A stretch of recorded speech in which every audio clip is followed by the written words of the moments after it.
Hello అండి. I'm doctor Priya Yalla, consultant at Epione Pain Management. So, ఈరోజు మనం మాట్లాడేది షోల్డర్ పెయిన్ ఎందుకు వస్తుంది అని. సో, షోల్డర్ పెయిన్ ఎక్కువ రొటేటర్ కఫ్ ఇంజరీస్ వల్లైనా, రొటేటర్ కఫ్ టెండినోపతి వల్ల వస్తది. ఇది కాకుండా బర్సైటిస్ వల్ల రావచ్చు, ఆర్థరైటిస్ వల్ల రావచ్చు. అండ్ ఎక్కువ మంది మనం చూసేది షుగర్ పేషెంట్స్‌లో. షుగర్ పేషెంట్స్‌లో ఎందుకొస్తది? మన జాయింట్‌లో అతుకులనేది ఏర్పడతది. దీనిని మనం ఎడెసివ్ క్యాప్సులైటిస్ అంటాం. సో, ఇది కాకుండా చుట్టూ 4 కండరాలుంటాయి. ఆ 4 కండరాల్లో గూడా చిన్న చిన్నగా టేర్స్ అవుతూ ఉంటాయి. సో, ఎక్కువ షోల్డర్ పేషెంట్స్‌లో మూవ్‌మెంట్ రెస్ట్రిక్షన్ అనేది ఉంటది. సో, ఇక్ ఇక్కడి నుంచి ఇక్కడి వరకు కూడా ఎత్తలేకపోతారు. లేతే normal daily activities hair combing కానీ, షర్ట్ ఏసుకోవటానికి కానీ, బటన్స్ పెట్టుకోవటానికి కానీ, వీటన్నిటిలో ప్రాబ్లమ్ అవుతూ ఉంటది. స్నానం చేసేటప్పుడు మగ్గెత్తటానికి వీటన్నిటికి ప్రాబ్లమ్ అవుతది. ఇది కాక యంగ్ పీపుల్‌లో ఎక్కువ మంది మనం ఎవరిలో చూస్తాం, క్రికెట్ ఆడేవాళ్ళు, షటిల్ ఆడేవాళ్ళు, బ్యాడ్మింటన్ ఆడేవాళ్ళు ఎక్కువ ఈ బ్యాక్ మూవ్‌మెంట్ షోల్డర్‌కనేది ఎక్కువుంటది. దానివల్ల ఇంజరీస్ వాళ్ళు ఎక్కువ ప్రోన్ అవుతారు. ఎగ్జాంపుల్ మన క్రికెటర్స్ తీసుకుందామండి. ఇప్పుడు 'సచిన్ టెండూల్కరే' ఇంతకుముందు ఆస్ట్రేలియా ఎళ్లి పీఆర్‌పీ తీసుకున్నారు. ఎందుకు? ఈ షోల్డర్ ఇంజురీ, రొటేటర్ కఫ్ టెండినోపతీస్ వల్ల. మనం క్లినిక్‌లో ఆల్మోస్ట్ రోజుకి 10, 15 మంది పేషెంట్స్‌ని చూస్తూ ఉంటాం. ఎవ్రీడే యంగ్‌స్టర్స్ నుంచి మిడిల్ ఏజ్ వరకు వస్తూనే ఉంటారు.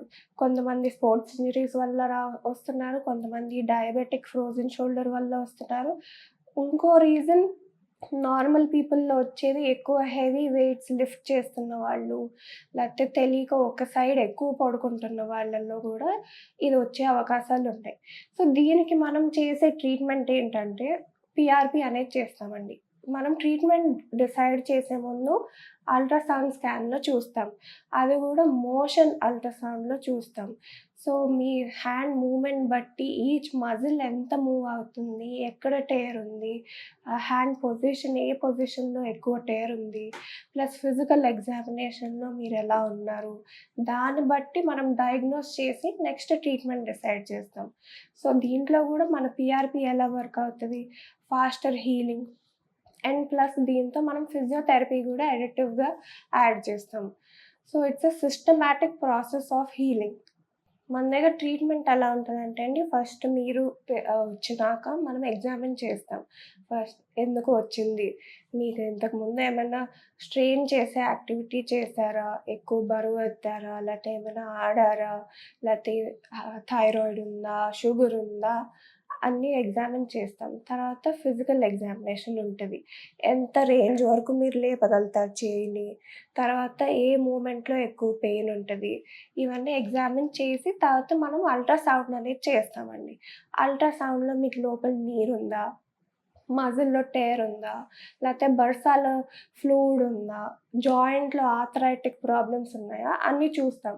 ఇది కాక తర్వాత టేర్ బట్టో లేతే ఎడెషన్ క్యాప్సులైటిస్ బట్టో మనం ట్రీట్మెంట్ ఉంటది. మన ట్రీట్మెంట్ ఎలా ఉంటదంటే అండి, first we have different sittings of PRP. మీకయిన ఇంజురీ బట్టి మన పీఆర్‌పీ సెషన్స్ అనేది ఉంటది. సో, పీఆర్‌పీ గూడా మనకి ఎలా హీలింగ్‌కి హెల్ప్ చేస్తదంటే, పీఆర్‌పీ అంటే ఏంటి? First platelet rich plasma.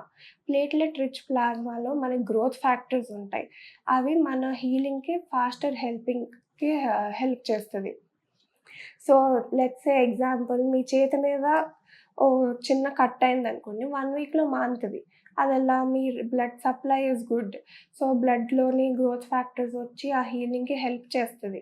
అది కూడా గ్రోత్ ఫ్యాక్టర్స్ అనేది ఒకటే కాదండి. మల్టిపుల్ గ్రోత్ ఫ్యాక్టర్స్ ఉంటాయి. సో, ఇదే మన జాయింట్స్‌కి రీచ్ అవ్వటానికి కొంచెం స్లో ప్రాసెస్ ఉంటది. సో, దానిని ఫాస్ట్ హీలింగ్ ప్రాసెస్ చేయటానికి మనం పీఆర్‌పీ అనేది వాడతాం.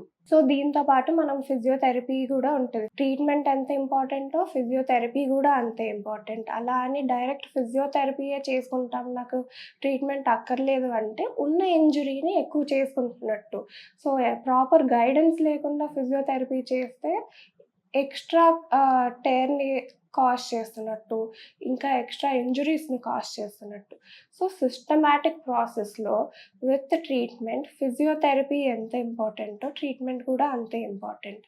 సో, ఫిజియోథెరపీ ఎందుకు అవసరం అంటారు ట్రీట్మెంట్ అయినాక అంటే, సో, ఇన్నాళ్ళ నుంచి మన టేర్ అయిన వల్ల మజిల్ వీక్‌నెస్ వస్తది. సో, ఆ వీక్‌నెస్ వల్ల మనకి స్ట్రెంత్ అనేది రాదు చెయ్యి లేపటానికి. సో, ఆఫ్టర్ హీలింగ్ ఆల్సో మనకి స్ట్రెంత్ కూడా ఇంపార్టెంటే. సో, ఆ మజిల్ బిల్డ్ చేయటం కోసమే physiotherapy. Physiotherapy is also important. దీంతో పాటు డయాబెటిక్స్‌కి మనం డైట్ కూడా చెప్తాం. How to follow a diet. Because sugar కంట్రోల్‌లో ఉంటే మన ఈ ప్రాబ్లమ్స్ కంట్రోల్ ఉంటాయి. షుగర్ ఎవరికి ఎప్పుడు ఎలా ఎఫెక్ట్ అవుతదో మనకు తెలీదు. కొంతమందికి కిడ్నీ ఎఫెక్ట్ అవ్వచ్చు, కొంతమందికి ఐస్ ఎఫెక్ట్ అవ్వచ్చు, కొంతమందికి నర్వ్స్ ఎఫెక్ట్ అవ్వచ్చు. అలా కొంతమందికి షోల్డర్ ఎఫెక్ట్ అవుతది. సో, వాళ్ళలో మనకి ఫ్రోజన్ షోల్డర్ అంటాం దాన్ని.